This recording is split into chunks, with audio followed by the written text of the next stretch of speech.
পরে সিবিআইকে যে তদন্ত করতে দেওয়া হয়েছিল তারাও তদন্তটা ঠিকমতো করেনি, যার ফলে সেই সময় ইনভেস্টিগেশন অফিসার ছিলেন সীমা পাহুজা। তার মানে আমি একটা কেসে তাকে গ্রেপ্তার কেন করে নেবো না? একটা কেসে ট্রায়াল শুরু করতে কোর্টে তাকে কেন আটকে রাখবো না? আপনারা হয়তো জানেন যে মার্ডার কেসের পোস্টমর্টম, রেপ কেসের পোস্টমর্টম সূর্য ডোবার পরে আর হয় না, মানে সেটাই সাধারণ নিয়ম। কিন্তু সেদিন রাতে যদি না করা হয় তাহলে রক্তগঙ্গ বয়ে যাবে। নির্মল ঘোষ ধরেছে, নির্মল ঘোষ কার কথায় কাজ করেছে? মমতা ব্যানার্জির কথা।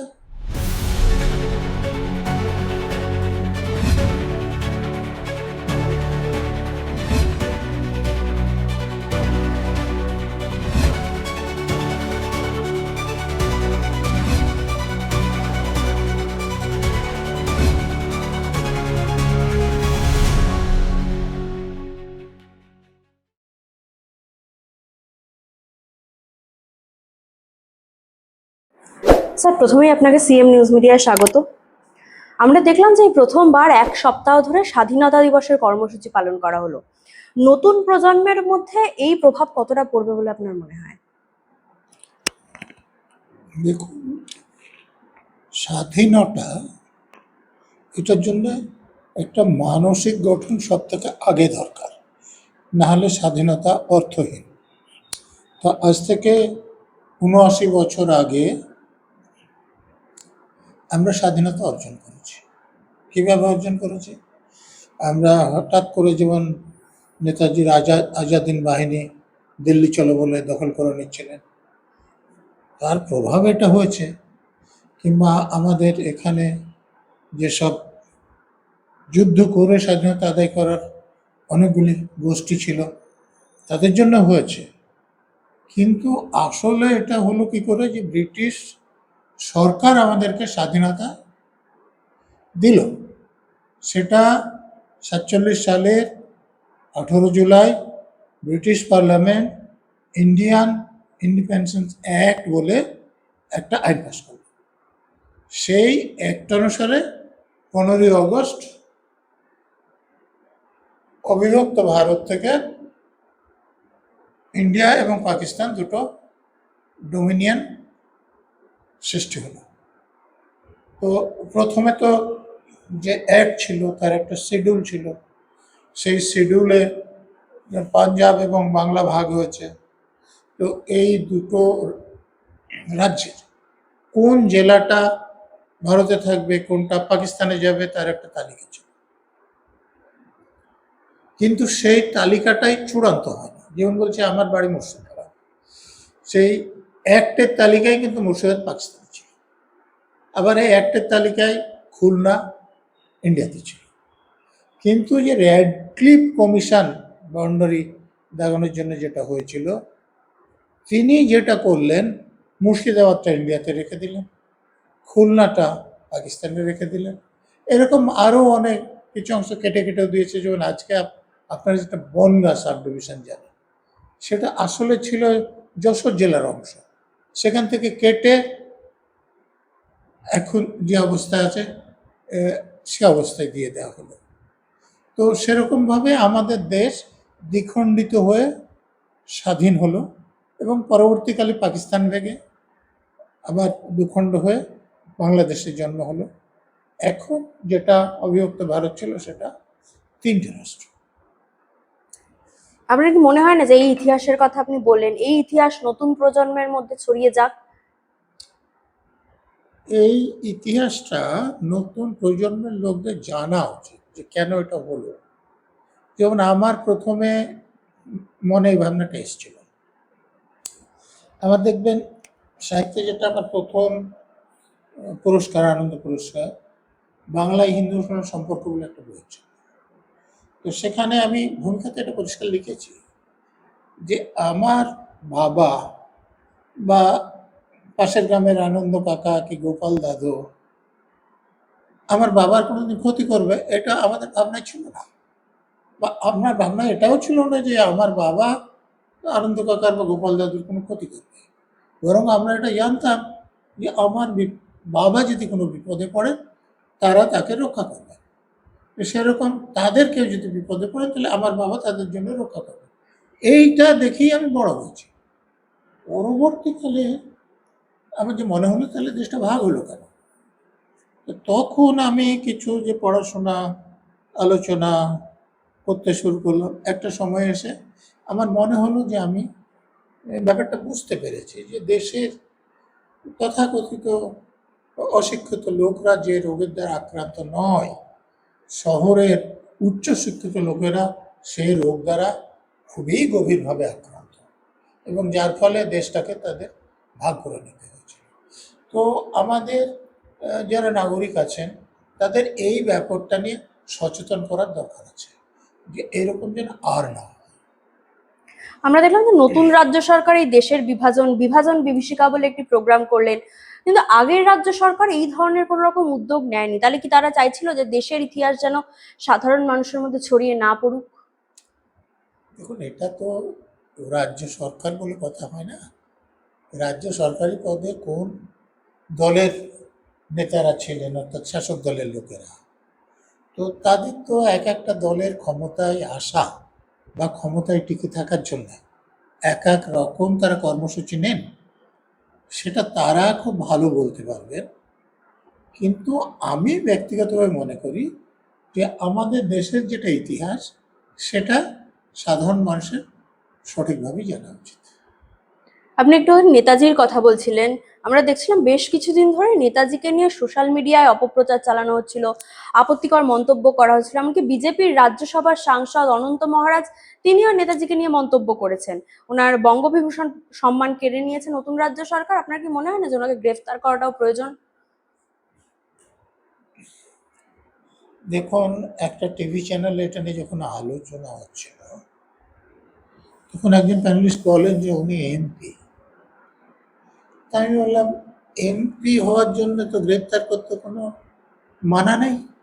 আমি এমএলএ কে গ্রেপ্তার করেছি, এক্সট্রা কাজ যেটা বেশি করতে হবে, স্পিকারকে একটা খবর দিতে হবে যে এই কেসের ওয়ারেন্ট বলে তাকে গ্রেপ্তার করা হয়েছে, আর কিছু না। একমাত্র যখন কোনো এমপি বা এমএলএ যদি পার্লামেন্টে থাকে বা বিধানসভার মধ্যে থাকে, তখন তাকে গ্রেপ্তার করতে গেলে স্পিকারের অনুমোদন নিতে হবে। কিন্তু তিনি যদি বাইরে থাকেন, পার্লামেন্টের বাইরেও থাকেন, বিধানসভার বাইরেও থাকেন, তখন তাকে গ্রেপ্তার করার জন্য স্পিকারের কোনো অনুমোদন লাগে না। মানে আমি আমার চাকরি জীবনে আমি এ কাজ করেছি। শুধু একটা বাড়তি কাজ করতে হয়, স্পিকারকে একটা খবর দিতে হয় যে এই কেসে তাকে গ্রেপ্তার করা হয়েছে।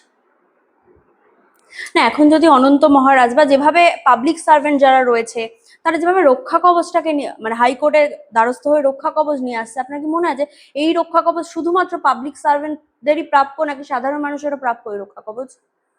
দেখুন, রক্ষা কবচ বলে কিছু আছে বলে আমার জানা নেই। আপনি যেগুলো বলছেন সেটা সাধারণ মানুষও পেতে পারে। যে ধর, কোর্টকে যদি এটা সন্তুষ্ট করানো যায় যে দেখুন আমাকে উদ্দেশ্য প্রণোদিতভাবে একের পর এক মামলা দেওয়া হচ্ছে, আমাকে হয়রান করা হচ্ছে, তখন কোর্ট কিছু শর্ত দেয়। যেমন আমি যখন শিলিগুড়িতে ছিলাম, জানি তার নামটা অজিত আগরওয়াল, ডাকনাম হিজু আগরওয়াল, তিনি এরকম একটা হাইকোর্টের অর্ডার আমাদেরকে দেখিয়েছিলেন আমরা যখন গ্রেপ্তার করার কথা ভাবি। তার যুক্তি ছিল যে তার বিরুদ্ধে একের পর এক মামলা করা হচ্ছে এবং তাকে গ্রেপ্তার হয়েছে। হাইকোর্ট বলেছিল যে তার বিরুদ্ধে মামলা করতে গেলে কোর্টের অনুমোদন। অতএব আমি যদি তার বিরুদ্ধে এফআইআর করতে চাই, তাহলে কোর্টের অনুমোদন নিতে হবে। তো এইগুলোকে একটা কোনো ব্যক্তির স্বাধীনতা যাতে নষ্ট না হয়, তাই জন্য কোর্টের শর্ত, এটা কোনো রক্ষা কবচ নয়। মানে কোর্ট এরকম অর্ডার দেয়নি যে তার বিরুদ্ধে কোনো কেস করা যাবে না। আমি যদি মনে করি তার বিরুদ্ধে কেস করবো, হাইকোর্টে বলবো যে আমাকে অনুমোদন দেন, এই তার অপরাধ, হাইকোর্ট অনুমোদন দিলে তার বিরুদ্ধে কেস করা যাবে। এই রক্ষা কবচের কথা উঠতেই অভিষেকের রক্ষা কবচকে আরো এক্সটেন্ড করে দিল 31শে আগস্ট পর্যন্ত। এমনকি উনি বিদেশ যাত্রার অনুমতি পেয়েছে। আপনার কি মনে হয় যে যা সব দুর্নীতি অভিষেক বন্দ্যোপাধ্যায় করেছে বা তদন্ত চলছে ইতিমধ্যে, সেই তদন্তে কোথাও গিয়ে ফাঁক পড়ে যাবে যদি অভিষেক বন্দ্যোপাধ্যায় বিদেশ চলে যায়? দেখুন, তদন্তের স্বার্থে আসামিকে জিজ্ঞাসাবাদ করার দরকার হয়। অতএব তাকে যদি না পাওয়া যায় কিছু যে অসুবিধা হবে না তা নয়। কিন্তু সঙ্গে সঙ্গে আমার অন্য একটা প্রশ্নও মনে আসে, যেটা আপনাকে বলছি, যে অভিষেক ব্যানার্জির বিরুদ্ধে তো কেস অল্প কিছু শুরু হয়নি। আপনারা ডিজে মামলায় বেশি খবর কাগজের লোকেরা বলেন তার কণ্ঠস্বর নেওয়া হয়েছে। ধরুন আমি দু একটা কথা বলছি যে মামলাগুলো কত ছোট। এই যে তার যখন বাড়ি ভাঙার চেষ্টা হয়েছিল দক্ষিণ চব্বিশ পরগনায়, তিনি কি বলেছিলেন যে ফুটেজে যাদের দেখা গেছে তাদের কাউকে ছাড়া হবে না।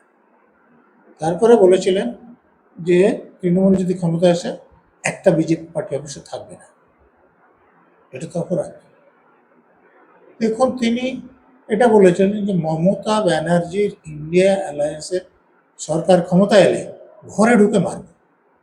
এটা তো অপরাধ।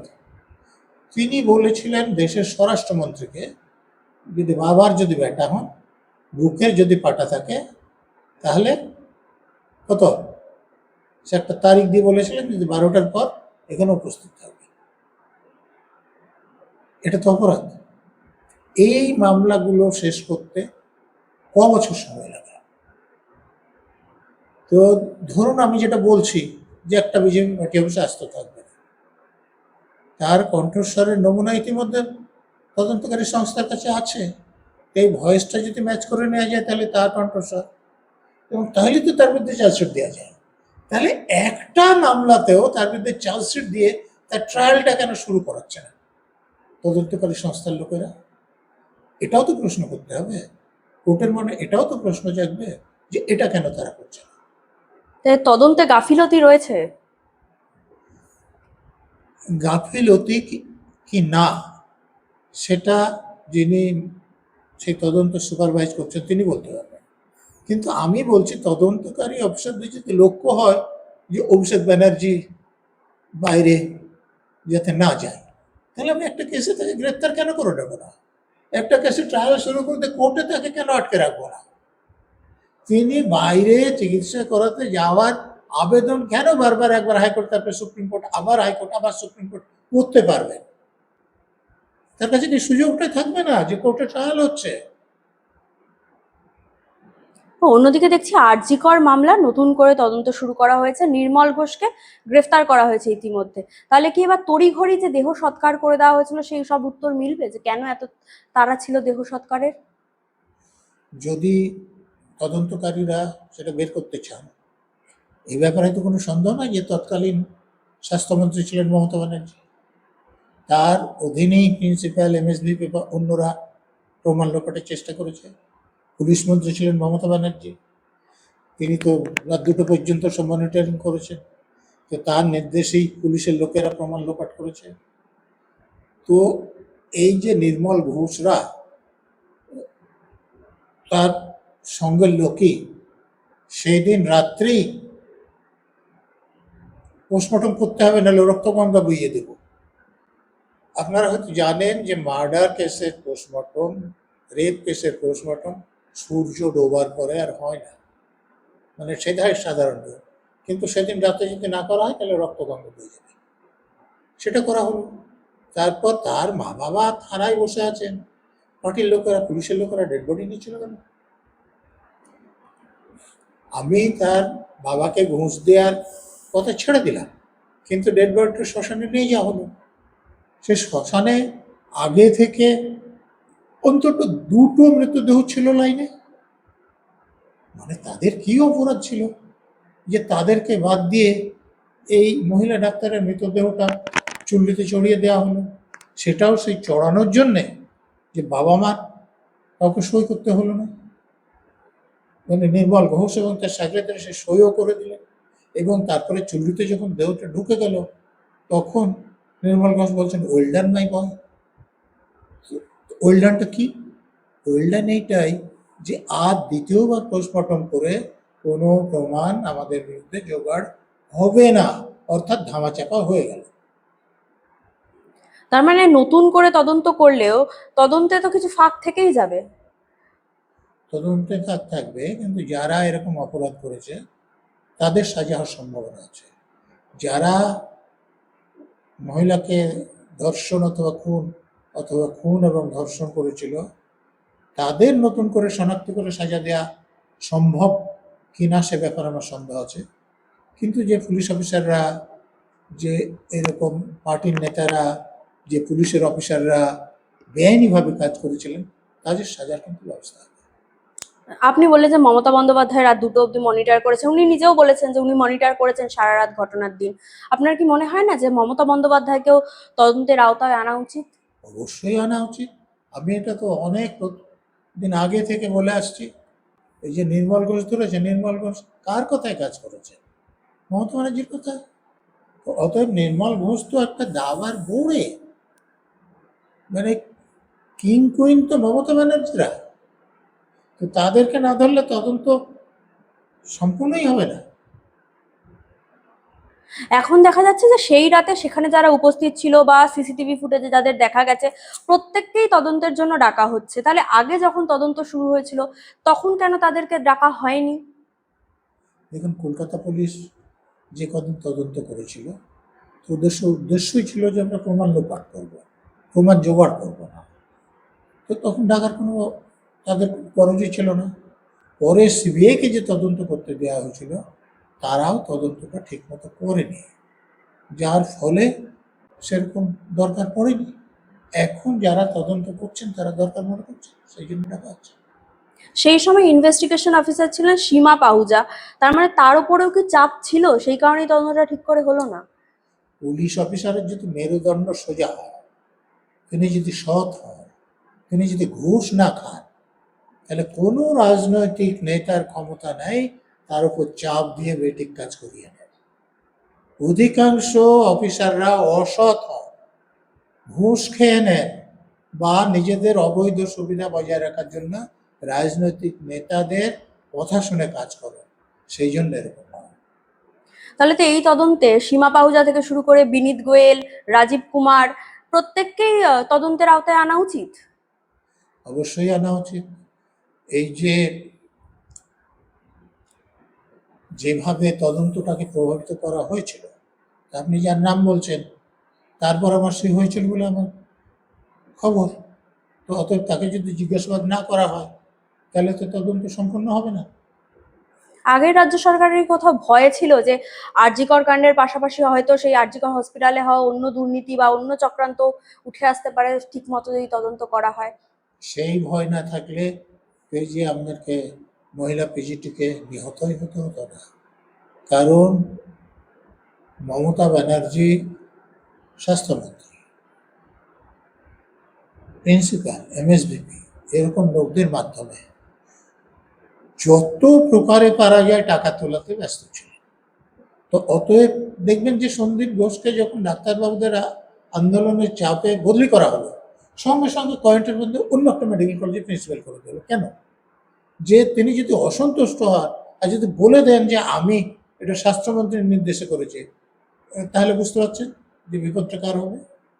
না হলে কি এমন দরকার ছিল যে যাকে অভিযোগের ভিত্তিতে সরানো হচ্ছে কয়েক ঘন্টার মধ্যে অন্য একটা মেডিকেল কলেজে প্রিন্সিপাল করে দেওয়া হচ্ছে। নতুন প্রশাসন যেভাবে তদন্ত চালাচ্ছে তাতে কি মমতা বন্দ্যোপাধ্যায়ের গ্রেফতারির সম্ভাবনা জোরালো হচ্ছে আরো? দেখুন, এটা হওয়া উচিত না, কিন্তু এটা হয় যে এই ব্যক্তিরা গ্রেপ্তার হবেন কিনা সে সিদ্ধান্ত রাজনৈতিক স্তরে হয়। তদন্তকারী অফিসারদের স্তরে হলে তাদের গ্রেপ্তার করতে কোনো অসুবিধা হতো না। আর যদি যিনি তদন্ত করছেন, আমি আবারও বলছি, তার যদি মেরুদণ্ড সোজা থাকে, তিনি যদি ঘুষখোর না হন, তিনি যদি কোন পোস্টিংয়ে থাকতে হবে এই ভয় না করেন, তাহলে তিনি সে রাজনৈতিক নেতাদের নির্দেশ ছাড়াই গ্রেপ্তার করতে পারেন। অসংখ্য ধন্যবাদ স্যার।